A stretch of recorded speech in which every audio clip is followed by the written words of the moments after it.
నమస్కారం ETV news కి స్వాగతం ముందుగా ముఖ్యాంశాలు తెలంగాణ అసెంబ్లీ ఎన్నికల్లో 70.66% పోలింగ్ కొన్ని కేంద్రాల్లో రాత్రి 9:30 వరకు ఓటింగ్ తుది శాతం పెరిగే అవకాశం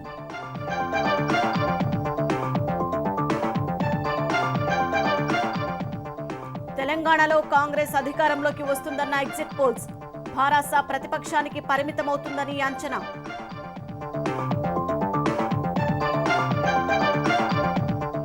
ఎస్సీ ఎస్టీలపై జగన్ ఆప్యాయత మాటున అపాయం పథకాలకు పాతరేసి బడుగుల ఎదుగుదలకు మోకాలడ్డుతున్న వైకాపా సర్కార్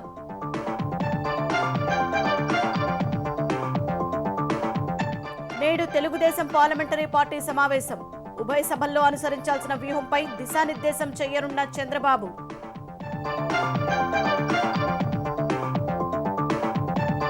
త్రివిధ దళాల బలోపేతానికి కేంద్రం కీలక నిర్ణయం 2,23,000 కోట్లతో యుద్ధ విమానాలు హెలికాప్టర్ల కొనుగోలుకు ఆమోదం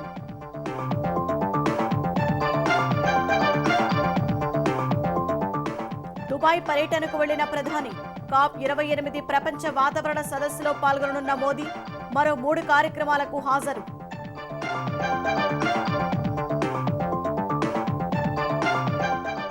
దక్షిణాఫ్రికా పర్యటనకు భారత జట్టు ఎంపిక 3 ఫార్మాట్లకు 3 సారథులు టెస్టులకు రోహిత్ వన్డేలకు రాహుల్ టీ20లకు సూర్యకుమార్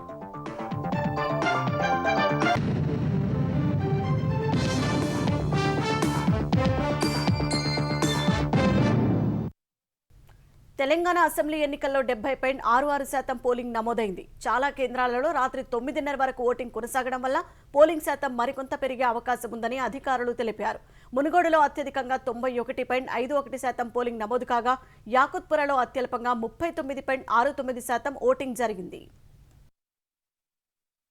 తెలంగాణలో రానున్న 5 ఏళ్ల పాలనను వేలి కొనలతో నిర్ణయించేందుకు పల్లె ఓటర్లు బారులు తీరగా పట్టణాలు నగరాల్లో పెద్దగా ఆసక్తి చూపలేదు చెదురుమదురు ఘటనలు మినహా గురువారం అసెంబ్లీ ఎన్నికల పోలింగ్ ప్రశాంతంగా ముగిసింది అర్ధరాత్రి 12 గంటల వరకు అందిన సమాచారం ప్రకారం 70.66% పోలింగ్ నమోదైందని ఎన్నికల అధికారులు తెలిపారు మరిన్ని వివరాలు రావాల్సి ఉందని చెప్పారు పోస్టల్ బ్యాలెట్ల వివరాల్ని ఇంకా లెక్కలో చేర్చలేదని పేర్కొన్నారు హైదరాబాద్ పరిధిలో కేవలం 46.56% మాత్రమే పోలింగ్ నమోదైంది అత్యధికంగా యాదాద్రి భువనగిరి జిల్లాలో 90.03% రికార్డైంది మెదక్ 86.69 జనగామ 85.74 నల్గొండ 85.49 సూర్యాపేట జిల్లాలో 84.83% ఓటింగ్ నమోదైంది నియోజకవర్గాల వారీగా మునుగోడులో గరిష్టంగా 91.51% యాకుత్పురలో అత్యల్పంగా 39.69% నమోదైంది జంట నగరాల పరిధిలోని నియోజకవర్గాల్లో ఓటర్లు ఓటు హక్కు వినియోగించుకునేందుకు పెద్దగా ఆసక్తి చూపలేదు 2018 శాసనసభ ఎన్నికల్లో 73.37% ఓటింగ్ నమోదైంది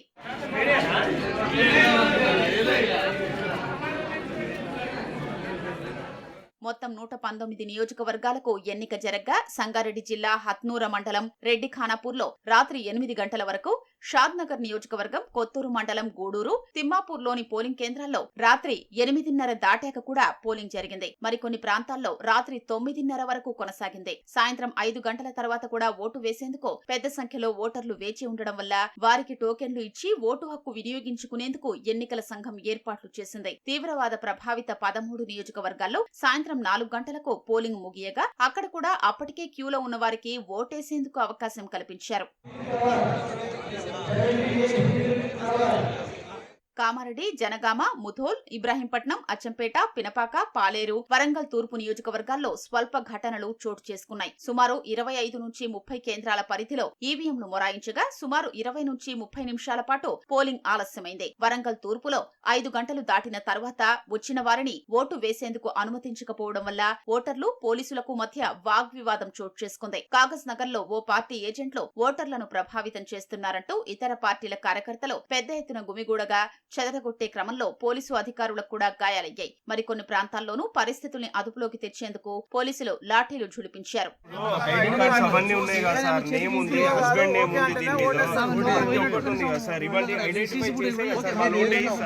పల్లెల్లో పొద్దంతా పనులు చేసుకుని వచ్చిన ప్రజలు సాయంత్రం పోలింగ్ కేంద్రాలకు రావడం కనిపించింది. యాచారం, ఇబ్రహీంపట్నం మండలాల్లోని పలు బూత్లకు ఓటర్లు ఎంసెట్ పరీక్షకు పరిగెత్తినట్లు ఉరుకులు పరుగులతో వస్తూ కనిపించారు. సాయంత్రం 4 గంటల తర్వాత చాలా పార్టీల వారు ఓటర్ల తరలింపు చేపట్టారు. జాబితాను ముందు పెట్టుకుని ఇంకా ఎవరు ఓటుకు రాలేదో ఆరా తీసి వారి కోసం వాహనాలు పంపారు. వ్యాన్లు, ఆటోలు, చివరకు ద్విచక్ర వాహనాలు కూడా పంపి ఓటర్లను తీసుకొచ్చారు. తెలంగాణలో తొలిసారి కాంగ్రెస్ అధికారంలోకి వచ్చే అవకాశం ఉందని మెజార్టీ ఎగ్జిట్ పోల్స్ అంచనా వేశాయి. 60 స్థానాలకు పైన హస్తం పట్టి సాధించే అవకాశం ఉన్నట్లు దాదాపు అన్ని సర్వే సంస్థలు తెలిపాయి. భారస ప్రతిపక్ష పాత్రకే పరిమితం కావచ్చని పేర్కొన్నాయి. 3-4 స్థానాల్లో భాజపా, ఎంఐఎం నిలవచ్చని ఎగ్జిట్ పోల్స్ వెల్లడించాయి.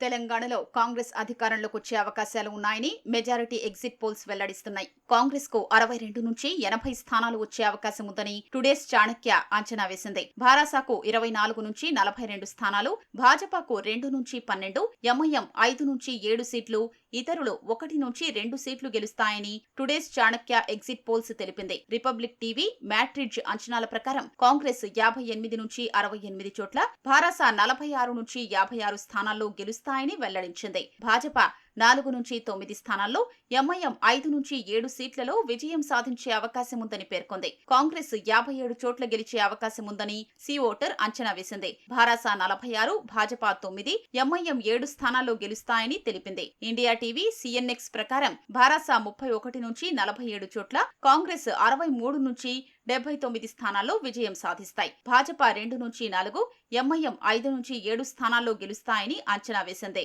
భారాస 35 నుంచి 46, కాంగ్రెస్ 62 నుంచి 72 సీట్లలో విజయం సాధించే అవకాశం ఉందని పీపుల్స్ పల్స్ ఎగ్జిట్ పోల్స్ తెలిపింది. భాజపా 3 నుంచి 8 స్థానాలు, ఎంఐఎం 6 నుంచి 7, ఇతరులు 1 నుంచి 2 స్థానాల్లో గెలుస్తాయని అంచనా వేసింది. భారాస 45 నుంచి 51, కాంగ్రెస్ 57 నుంచి 67 చోట్ల గెలుస్తాయని రేస్ ఎగ్జిట్ పోల్స్ వెల్లడించింది. భాజపా 1 నుంచి 5 స్థానాల్లో, ఎంఐఎం 5 నుంచి 7 స్థానాల్లో గెలిచే అవకాశం ఉందని పేర్కొంది.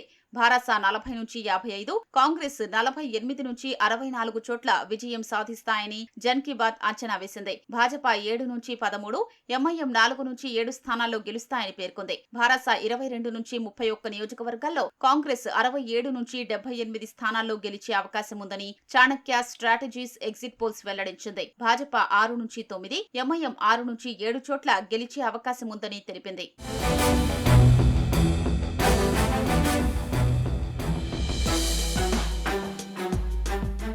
కాంగ్రెస్ కు 56 నుంచి 61 స్థానాలు వచ్చే అవకాశం ఉందని రాజనీతి అంచనా వేసింది. భారాసాకు 45 నుంచి 50 స్థానాలు, భాజపాకు 6 నుంచి 9, ఎంఐఎం 6 నుంచి 7 సీట్లు వస్తాయని రాజనీతి ఎగ్జిట్ పోల్స్ తెలిపింది.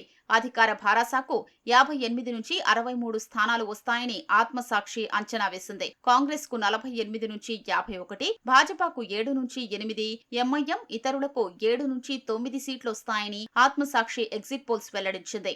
అధికార భారాసాకు 58 నుంచి 63 స్థానాల్లో గెలుపు ఖాయమని ఆరా అంచనా వేసింది. కాంగ్రెస్ కు 58 నుంచి 67, భాజపాకు 7 నుంచి 8, ఎంఐఎం ఇతరులకు కలిపి 7 నుంచి 9 సీట్లు వస్తాయని ఆరా సంస్థ ప్రతినిధులు పేర్కొన్నారు. ఎగ్జిట్ పోల్స్ అంచనాలు ఏ మేరకు ఫలిస్తాయో ఆదివారం వెల్లడి కానున్న ఫలితాల్లో వెల్లడి కానుంది. బాగున్న కాళ్లను నరికేసి కృత్రిమ కాళ్లు అమర్చితే ఉన్న కాలు పోయిందని బాధపడాలా, కొత్త కాలు వచ్చిందని సంతోషపడాలా? ఆంధ్రప్రదేశ్లో ఎస్సీ ఎస్టీలకు అంతు చిక్కని ప్రశ్నలు కూడా ఇలాంటివే. నా ఎస్సీ నా ఎస్టీ అంటూ జగన్ తీస్తున్న రాగం వెనుక ఆ సామాజిక వర్గాల ఎదుగుదలను దెబ్బతీసే దురాలోచన ఉంది. ఎస్సీ ఎస్టీలకు దశాబ్దాలుగా అందుతున్న పథకాలకు జగన్ ప్రభుత్వం పాతరేసింది. పైకి ఆప్యాయత నటిస్తూ భవిష్యత్తుకు అపాయం తలపెడుతోంది. నా ఎస్సీలకు నా ఎస్టీలకు పేరు పేరున హృదయపూర్వకంగా అభినందనలు తెలియజేస్తా ఉన్నాను మీ అందరికీ కూడా. ఏ సభలో చూసినా జగన్ చెప్పే మాటలివే. తియ్యటి మాటలు చెప్పే జగన్ చేతల్లో చేటు తలపెడుతున్నారు. ఆయన ఆప్యాయత వెనక అట్టడుగు వర్గాలు స్వయంగా ఎదగకుండా తన దయా దాక్షిణ్యాలపైనే ఆధారపడి బతికేలా దురాలోచన ఉంది. ఎస్టీలకు అందుతున్న నాణ్యమైన విద్య, ఏళ్లుగా అమలవుతున్న ప్రత్యేక పథకాలను రద్దు చేసి సొంతగా ఎదిగే అవకాశాలు లేకుండా చేస్తోంది. అందులో మొదటగా చెప్పుకోవాల్సింది కుల కార్పొరేషన్ల నిర్వీర్యం. కార్పొరేషన్ల ద్వారా స్వయం ఉపాధి రాయితీ రుణాలు పొంది ఎన్నో వేల ఎస్సీ ఎస్టీ కుటుంబాలు పేదరికాన్ని జయించాయి. అలాంటి కుల కార్పొరేషన్లను జగన్ అధికారంలోకి రాగానే ఒక్క కలంపోటుతో నిర్వీర్యం చేశారు. ఎస్సీ కార్పొరేషన్ను మాల, మాదిగ, రెల్లి కార్పొరేషన్లుగా విభజించి వారికి మేలు చేస్తున్నట్లు చిత్రీకరించారు. వీటిలో డైరెక్టర్లుగా, చైర్మన్లుగా పార్టీ నేతలకు ఇబ్బడిముబ్బడిగా రాజకీయ పదవులు కట్టబెట్టి ఆ కార్పొరేషన్లను రాజకీయ పునరావాస కేంద్రాలుగా మార్చారు. పోనీ వాటి ద్వారా ఎస్సీ ఎస్టీలకు ఏమైనా లాభం చేకూర్చారా అంటే అదీ లేదు. ఆయా కార్పొరేషన్ల ద్వారా రాయితీ రుణాల మంజూరే లేకుండా చేశారు. నవరత్న పథకాల నిధులనే బదిలీ చేస్తూ అంకెల గారడీతో జగన్ నిలువున ఎస్సీ ఎస్టీలను వంచిస్తున్నారు. వైకాపా అధికారం చేపట్టిన తొలి ఏడాది ఎస్సీ ఎస్టీ కార్పొరేషన్ల ద్వారా దాదాపు 1000 కోట్ల రూపాయల రాయితీ రుణాలివ్వాలని లక్ష్యంగా పెట్టుకుంది. ఒక్కరికి ₹1 రాయితీ రుణం ఇవ్వకుండా ఈ పథకాన్ని నిలిపేశారు.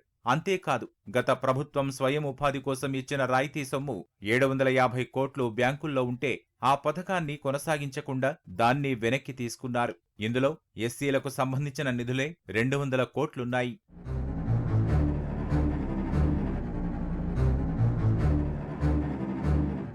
దశాబ్దాలుగా కేంద్ర సహకారంతో సబ్సిడీ రుణాల కింద రాష్ట్ర ప్రభుత్వాలు ఎస్సీలకు భూమి కొనుగోలు పథకాన్ని అమలు చేశాయి. ఒక్కో ఎస్సీ కుటుంబానికి సుమారు ఎకరం పొలం కొనుగోలు చేసి సాగు చేసేందుకు ఇచ్చారు. 3 దశాబ్దాలుగా వేల మంది ఎస్సీ మహిళలకు అండగా ఉన్న ఈ పథకాన్ని వైకాపా అధికారం చేపట్టాక నిలిపేసింది. ఇదే కాదు, కేంద్ర ప్రభుత్వ సంస్థలైన జాతీయ ఎస్సీ ఆర్థికాభివృద్ధి సంస్థ, జాతీయ గిరిజన ఆర్థికాభివృద్ధి సంస్థలు ఎస్సీ ఎస్టీలకు అందించే రుణాలకు జగన్ ప్రభుత్వం మోకాలడ్డింది. కేంద్రం ఇచ్చే నిధులకు తన వంతు వాటా కలిపి రుణాలివ్వకుండా దశాబ్దాలుగా అమలవుతున్న పథకాలకు మంగళం పాడింది. 2015-19 వరకు రాష్ట్రంలో దాదాపు 23,000 ఎస్సీ ఎస్టీలకు 515 కోట్లకు పైనే సాయం అందింది. 2020-21 ఆర్థిక సంవత్సరంలో జాతీయ ఎస్సీ ఆర్థికాభివృద్ధి సంస్థ టర్మ్ రుణాల కింద రాష్ట్రానికి 6.54 కోట్లు కేటాయించిన రాష్ట్ర ప్రభుత్వం రాయితీ ఇవ్వలేదు. ఎన్నికలు దగ్గర పడుతుండటంతో జాతీయ సఫాయి కర్మచారి ఆర్థికాభివృద్ధి సంస్థ ద్వారా కేంద్రమిచ్చిన 38 కోట్ల నిధులతో తాజాగా 100 మంది లబ్ధిదారులకు మురుగుశుద్ధి వాహనాలను పంపిణీ చేశారు. ఇందులోనూ రాష్ట్ర ప్రభుత్వం ఇచ్చింది ₹1 కూడా లేదు. ప్రతిభావంతులైన ఎస్సీ ఎస్టీ పిల్లల కోసం 25 ఏళ్లుగా రాష్ట్రంలో బెస్ట్ అవైలబుల్ స్కూల్స్ పథకం అమలవుతోంది. గత తెదేపా ప్రభుత్వం ఈ పథకానికి ఏటా 100 కోట్లు ఖర్చు చేసి దాదాపుగా 1,00,000 మంది ఎస్సీ ఎస్టీ విద్యార్థులకు నాణ్యమైన విద్యను అందించింది. ఈ పథకాన్ని జగన్ ప్రభుత్వం నిర్వీర్యం చేసింది. ప్రైవేటు కళాశాలల్లో పీజీ చదివే విద్యార్థులకు ఫీజు రియంబర్స్మెంట్ను రద్దు చేసింది. విదేశీ విద్యా దీవెన పథకాన్ని సైతం పేద ఎస్సీ ఎస్టీ వర్గాలకు అందకుండా ఎక్కడలేని నిబంధనలు వెతికి మరీ తెచ్చి వారు అర్హతకే నోచుకోకుండా చేశారు. ఇది పైకి కనిపించకుండా ఆర్థిక సాయం పెంచి అమలు చేస్తున్నట్లు ప్రచారం చేస్తున్నారు. విదేశీ విద్యా దీవెన పథకం కింద తెదేపా ప్రభుత్వం 491 మంది ఎస్సీ ఎస్టీలకు ఆర్థిక సాయం అందిస్తే జగన్ ప్రభుత్వం లబ్ధి చేకూర్చిన ఎస్సీ ఎస్టీల విద్యార్థుల సంఖ్య 40 కూడా మించలేదు. ఇక ఎస్సీ ఎస్టీలు అత్యున్నత కొలువులు సాధించేందుకు దేశంలోనే పేరెన్నికగన్న కోచింగ్ సెంటర్లలో సివిల్స్ సర్వీసెస్ పరీక్షలకు ఉచిత శిక్షణ ఇప్పించేందుకు ఉద్దేశించిన విద్యోన్నతి పథకాన్ని జగన్ నిలిపేశారు. గత ప్రభుత్వం ఒక్కో విద్యార్థిపై 1,00,000కు పైగా ఖర్చు పెట్టి శిక్షణ ఇప్పించింది. దాదాపుగా 2,500 మందికి ఆర్థిక సాయం అందించింది. ఎన్నికలు దగ్గర పడుతున్నాయనే ఆలోచనతో జగన్ కొత్త ఎత్తుగడ వేశారు. సివిల్స్ సర్వీసెస్ పరీక్షల్లో ఉత్తీర్ణులయ్యేందుకు ఉచితంగా శిక్షణ ఇవ్వకుండా ప్రిలిమ్స్, మెయిన్స్ కు అర్హత సాధించిన వారికి ఆర్థిక సాయం అందిస్తామనేలా ప్రోత్సాహక పథకాన్ని తెచ్చారు. ఎన్నికల నాటికి దీని ద్వారా అందే సాయము పరిమితం కానుంది. ఇదే కాకుండా వివిధ పోటీ పరీక్షలకు ఉచితంగా ఉద్యోగ శిక్షణ ఇచ్చే స్టడీ సర్కిళ్లను రాష్ట్రంలో నామమాత్రం చేశారు. ఆంధ్రప్రదేశ్లో నెలకొన్న కరువు, వ్యవసాయ సంక్షోభాన్ని పార్లమెంటు ద్వారా కేంద్రం దృష్టికి తీసుకెళ్లడమే ప్రధాన అజెండాగా నేడు తెలుగుదేశం పార్లమెంటరీ పార్టీ సమావేశం జరగనుంది. ఉండవల్లిలోని చంద్రబాబు నివాసంలో జరిగే ఈ భేటీలో పార్లమెంటులో గళమెత్తేందుకు దాదాపు 13 అంశాలపై ఎంపీలకు అధినేత దిశానిర్దేశం చేయనున్నారు. వైకాపా అధికార దుర్వినియోగానికి పాల్పడుతూ పెద్ద ఎత్తున ఓట్ల అక్రమాలకు తెరలేపిందనే అంశాన్ని ఈసీ దృష్టికి తీసుకెళ్లేందుకు ఎంపీలు, ముఖ్య నేతలు సమన్వయం చేసుకునేలా ప్రణాళిక రూపొందించారు. వైకాపా ప్రభుత్వ అప్రజాస్వామిక విధానాలతో ఏపీలో పేదరికం, నిరుద్యోగం పెరిగిపోవడం, మహిళలకు భద్రత లేకపోవడం, విభజన హామీలు అమలు కాకపోవడం వంటి పరిణామాలు చోటు చేసుకున్నాయని ఎంపీలు పార్లమెంటులో గలమెత్తేలా చంద్రబాబు దిశానిర్దేశం చేయనున్నారు. ఈ నెల 2న జరిగే అఖిలపక్ష సమావేశంలో చంద్రబాబు, లోకేష్ పై అక్రమ కేసుల అంశాన్ని వివిధ పార్టీల దృష్టికి తీసుకువెళ్లాలని తెలుగుదేశం నేతలు యోచిస్తున్నారు. నేడు తిరుమల శ్రీవారి దర్శన అనంతరం చంద్రబాబు అమరావతికి రానున్నారు. రేపు విజయవాడ కనకదుర్గమ్మను దర్శించుకుని 3న సింహాచలం అప్పన్న ఆలయానికి వెళ్తారు. డిసెంబర్ 5న శ్రీశైలం మల్లన్నను దర్శించుకోనున్నారు. జనసేన పార్టీ విస్తృత స్థాయి సమావేశం మంగళగిరిలోని రాష్ట్ర కార్యాలయంలో నేడు జరగనుంది. పార్టీ అధినేత పవన్ కళ్యాణ్ అధ్యక్షతన జరిగే సమావేశానికి పీఎస్సీ సభ్యులతో పాటు రాష్ట్ర కార్యవర్గ నాయకులు, అన్ని జిల్లాల అధ్యక్షులు, పార్టీ అనుబంధ విభాగాల నాయకులు హాజరవుతారు. తెలుగుదేశం పార్టీతో పొత్తు నేపథ్యంలో క్షేత్రస్థాయిలో కలిసి కార్యక్రమాలు నిర్వహించడంపై ప్రణాళికలు రూపొందించనున్నారు. రాబోయే ఎన్నికలకు సంబంధించి ఎలా సన్నద్ధత కావాలో నేతలకు పవన్ కళ్యాణ్ దిశానిర్దేశం చేయనున్నారు. వైకాపా ప్రభుత్వ వైఫల్యాలపై ఆందోళనలు, ఓటర్ల జాబితా అక్రమాలపై పోరాట కార్యాచరణ రూపొందించనున్నారు. కేంద్ర ఎన్నికల సంఘం ఈ నెల 2-3 తేదీల్లో నిర్వహించే ప్రత్యేక ప్రచార కార్యక్రమాన్ని ఆంధ్రప్రదేశ్ ఓటర్లందరూ సద్వినియోగం చేసుకోవాలని సిటిజన్స్ ఫర్ డెమోక్రసీ ప్రధాన కార్యదర్శి నిమ్మగడ్డ రమేష్ కుమార్ పిలుపునిచ్చారు. సక్రమమైన ఓటర్ల జాబితా తయారీలో అందరూ భాగస్వాములు కావాలని ఓ ప్రకటన ద్వారా తెలిపారు. బిఎల్ఓలు ఈ 2 రోజులు ఓటర్ల జాబితాలతో పోలింగ్ కేంద్రాల వద్ద అందుబాటులో ఉంటారని, ఓటర్లందరూ వాటిని పరిశీలించి తమ పేర్లు, కుటుంబ సభ్యుల పేర్లు ఉన్నాయో లేదో పరిశీలించుకోవాలని సూచించారు. జాబితాలో పేర్లు లేకుంటే ఓటు నమోదు కోసం ఫారం 6 సమర్పించాలని పేర్కొన్నారు. తమ ఇంటి నంబర్లో కుటుంబానికి సంబంధం లేని వ్యక్తుల పేర్లు ఉంటే ఫారం 7 సమర్పించాలని వివరించారు. కుటుంబ సభ్యుల పేర్లు వేర్వేరు పోలింగ్ కేంద్రాల పరిధిలో ఉంటే వాటిని ఒకే పోలింగ్ కేంద్రానికి మార్చేందుకు ఫారం 8 ఇవ్వాలని కోరారు. సమర్పించిన ప్రతి దరఖాస్తుకు రసీదు పొందాలని ప్రజలకు సూచించారు. ఫారం 7 దరఖాస్తుల పరిశీలన కోసం ప్రతి నియోజకవర్గంలో 3 అధికారులతో కూడిన కమిటీ ఉంటుందని తెలిపారు. ఆ కమిటీ విచారణ జరిపి ఆమోదిస్తేనే ఓట్లు తొలగించాల్సి ఉంటుందన్న విషయాన్ని ఓటర్లు గుర్తుంచుకోవాలని కోరారు. గత ప్రభుత్వ హయాంలోని ఉచిత ఇసుక విధానంలో అక్రమాలు జరిగాయనే ఆరోపణతో సిఐడి నమోదు చేసిన కేసులో ముందస్తు బెయిల్ కోసం తెలుగుదేశం అధినేత చంద్రబాబు హైకోర్టులో దాఖలు చేసిన పిటిషన్పై విచారణ డిసెంబర్ 6కు వాయిదా పడింది. సిఐడి తరపున వాదనలు వినిపించేందుకు అడ్వకేట్ జనరల్ శ్రీరామ్ సమయం కోరడం వల్ల విచారణను న్యాయమూర్తి వాయిదా వేశారు. ఇప్పటికే ఈ పిటిషన్పై చంద్రబాబు తరపు న్యాయవాదుల వాదనలు ముగిశాయి. మరోవైపు తాము తదుపరి ఉత్తర్వులు ఇచ్చే వరకు చంద్రబాబు విషయంలో తొందరపాటు చర్యలు తీసుకోవద్దని గతంలోనే సిఐడిని హైకోర్టు ఆదేశించింది. కృష్ణానది నుంచి అక్రమంగా తరలిస్తున్న ఇసుక లారీలను ఎన్టీఆర్ జిల్లా చెవిటికల వద్ద మాజీ ఎమ్మెల్యే తంగిరాల సౌమ్య, జనసేన నాయకులు అడ్డుకున్నారు. ఇసుక తరలింపునకు అనుమతులు చూపించాలని ప్రశ్నించారు. లారీ డ్రైవర్లు జేపీ వెంచెస్ పేరుతో ఉన్న కాగితాలు చూపించగా కాలపరిమితి పూర్తయిన జేపీ వెంచెస్ పేరుతో ఉన్న బిల్లులతో ఇసుక ఎలా తరలిస్తారని ఆమె నిలదీశారు. ఇసుక అక్రమ రవాణాతో పెద్ద ఎత్తున వైకాపా నాయకులు అక్రమార్జనకు పాల్పడుతున్నారని ఆరోపించారు. ఘటనా స్థలికి చేరుకున్న పోలీసులు వెంటనే లారీలను తమకు అప్పగించి వారిని అక్కడి నుంచి వెళ్లిపోవాలని అనడంతో సౌమ్య నాయకులు ఆగ్రహం వ్యక్తం చేశారు. లారీలపై కేసు నమోదు చేయాలని, అక్రమ రవాణా అడ్డుకోవాలని డిమాండ్ చేశారు. డిపార్ట్మెంట్ వచ్చిందాక ఆగుదామండి.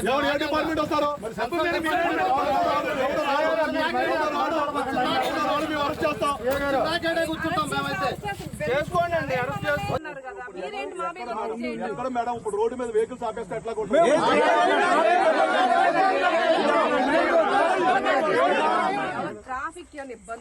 అట్టగాదండి, అక్రమంగా తరలిస్తున్నారని చెప్పి ఆపే మేడం. మీకేమన్నా ట్రాఫిక్ ఇబ్బంది ఉందా? చెప్పండి, ఒక కాట్ అన్న వచ్చింది రోడ్డు మీద. ఈ వెహికల్స్ తప్ప ఏ వెహికల్ వచ్చాయి ఇప్పటికి? ఓవర్ టన్నేజ్ ఉండే ఇల్లీగల్ అన్ని ఉంటే సాయుధ బలగాలను మరింత బలోపేతం చేసే దిశగా కేంద్ర ప్రభుత్వం కీలక నిర్ణయం తీసుకుంది. 2,23,000 కోట్ల విలువైన యుద్ధ విమానాలు, హెలికాప్టర్లు, యాంటీషిప్ మిసైళ్ల కొనుగోళ్లకు ప్రాథమికంగా ఆమోదం తెలిపింది. వీటిలో 97 తేజస్ తేలికపాటి యుద్ధ విమానాలు, 156 ప్రచండ హెలికాప్టర్లు, 84 సుఖోయ్ 30 యుద్ధ విమానాల అభివృద్ధి ప్రణాళికలు ఉన్నాయి. రక్షణ శాఖ మంత్రి రాజ్నాథ్ సింగ్ నేతృత్వంలో సమావేశమైన రక్షణ కొనుగోళ్ల మండలి ఈ ప్రతిపాదనలకు ప్రాథమికంగా ఆమోదం తెలిపింది. 98% కొనుగోళ్లను దేశీయ పరిశ్రమల నుంచే చేపడతామని రక్షణ శాఖ పేర్కొంది. ఈ చర్య భారత రక్షణ పరిశ్రమలకు గణనీయమైన ప్రోత్సాహాన్ని ఇస్తుందని తెలిపింది. తద్వారా రక్షణ రంగంలో ఆత్మనిర్భరత లక్ష్యాలను సాధించడానికి దోహదపడుతుందని వివరించింది. 97 తేజస్ తేలికపాటి యుద్ధ విమానాలను దాదాపు 67,000 కోట్లతో కొనుగోలు చేయనున్నట్లు అధికార వర్గాలు తెలిపాయి. 156 ప్రచండ హెలికాప్టర్లలో 90 సైన్యానికి, 66 వాయుసేనకు అందించనున్నట్లు వెల్లడించారు. 21,000 అడుగుల ఎత్తులోనూ సేవలు అందించగల ప్రచండ హెలికాప్టర్లను సియాచిన్, లద్దాఖ్, అరుణాచల్ ప్రదేశ్లోని ఎత్తైన ప్రాంతాల్లో మోహరించేలా హాల్ సంస్థ రూపొందించింది. వాతావరణ మార్పులను ఎదుర్కొనేందుకు చేపట్టాల్సిన చర్యల విషయంలో భారత్ మాటలకే పరిమితం కాలేదని చేతల్లో చూపామని ప్రధాని మోదీ పేర్కొన్నారు. పునరుత్పాదక ఇంధనం, అడవుల పెంపకం, ఇంధన పొదుపు, మిషన్ లైఫ్ వంటి రంగాల్లో భారత్ విజయం సాధించిందన్న మోదీ పుడమి తల్లి పట్ల భారతీయుల నిబద్ధతకు ఇది నిదర్శనమని అన్నారు. COP28 ప్రపంచ వాతావరణ సదస్సులో పాల్గొనేందుకు ప్రధాని మోదీ దుబాయ్ చేరుకున్నారు. బయలుదేరే ముందు ఆయన ఒక ప్రకటన విడుదల చేశారు. వాతావరణ మార్పులను సమర్థంగా ఎదుర్కొనేందుకు వీలుగా అభివృద్ధి చెందుతున్న దేశాలకు తగిన ఆర్థిక సాయం, సాంకేతికత అందజేయాలని పిలుపునిచ్చారు. దుబాయ్ పర్యటనలో భాగంగా మరో 3 అత్యున్నత స్థాయి కార్యక్రమాల్లోనూ ప్రధాని మోదీ పాల్గొంటారు. 2 వారాల పాటు సాగనున్న COP28 సదస్సులో వివిధ దేశాల అధినేతలు సహా మొత్తం 70,000 మంది ప్రతినిధులు పాల్గొంటారు. పేదలు, యువత, మహిళలు, రైతులే తన దృష్టిలో 4 పెద్ద కులాలని ప్రధాని మోదీ అన్నారు. వారి ఎదుగుదలతోనే దేశం అభివృద్ధి చెందుతుందని పేర్కొన్నారు. తనకంటే ముందు దేశాన్ని పాలించిన పార్టీలు తమను తాము భూస్వాములుగా భావించుకునేవని, అభివృద్ధిలో ప్రాధాన్యాలకు ఓటు బ్యాంకు రాజకీయాలని గమనంలో తీసుకునేవని విమర్శించారు. కేంద్ర ప్రభుత్వ సంక్షేమ పథకాలను వీలైనంత ఎక్కువ మందికి చేర్చడానికి ఉద్దేశించిన వికసిత్ భారత్ సంకల్ప యాత్రలో భాగంగా వివిధ పథకాల లబ్ధిదారులను ఉద్దేశించి ఆయన వీడియో కాన్ఫరెన్స్ ద్వారా ప్రసంగించారు. ఈ యాత్ర ద్వారా ప్రభుత్వ రథాలు ఇప్పటి వరకు 12,000 పంచాయతీలకు వెళ్లాయని, 30 లక్షల మందికి పైగా ప్రయోజనం పొందారని తెలిపారు.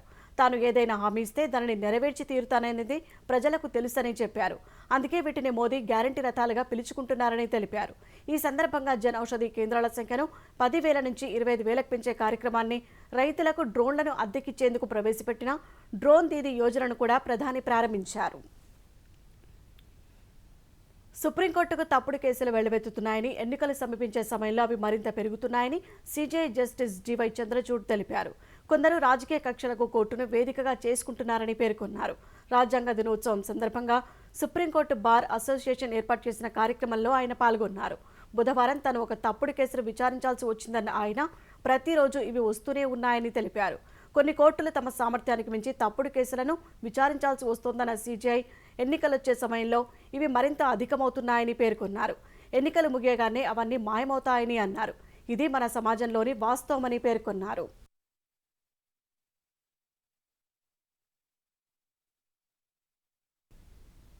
దక్షిణాఫ్రికా పర్యటనకు భారత జట్టును బీసీసీఐ ప్రకటించింది. 3 ఫార్మాట్లకు 3 సారథులుగా నియమించింది. టెస్ట్ సిరీస్కు రోహిత్ శర్మ, వన్డేలకు కేఎల్ రాహుల్, టీ20లకు సూర్యకుమార్ యాదవ్ నాయకత్వ బాధ్యతలు చేపట్టనున్నారు. దాదాపు ఆస్ట్రేలియా టీ20 సిరీస్కు ఎంపిక చేసిన జట్టునే దక్షిణాఫ్రికా టీ20 సిరీస్కు ఎంపిక చేశారు. ప్రపంచ కప్లో ఆడిన శుభ్మన్, జడేజా, సిరాజ్ టీ20 జట్టుతో కలవనున్నారు. సంజు శాంసన్కు వన్డే జట్టులో చోటు దక్కింది. యువ ఆటగాళ్లు సాయి సుదర్శన్, తిలక్ వర్మ, రజత్ పట్టీదార్ వన్డే సిరీస్కు ఎంపిక అయ్యారు. ఈ 2 సిరీస్లకు దూరంగా ఉన్న స్టార్ ఆటగాళ్లు రోహిత్ శర్మ, విరాట్ కోహ్లీ టెస్ట్ సిరీస్లో పాల్గొంటారు. శ్రేయస్ అయ్యర్, కేఎల్ రాహుల్ టెస్టులో పునరాగమనం చేయనున్నారు. రుతురాజ్ గైక్వాడ్, ప్రసిద్ధ్ కృష్ణ టెస్టులకు ఎంపిక అయ్యారు. బౌలర్ షమి ఫిట్నెస్ నిరూపించుకుంటే టెస్టులకు ఎంపిక చేస్తామని సెలెక్టర్లు తెలిపారు. భారత క్రికెట్ జట్టు డిసెంబర్ 10 నుంచి దక్షిణాఫ్రికాలో పర్యటించనుంది.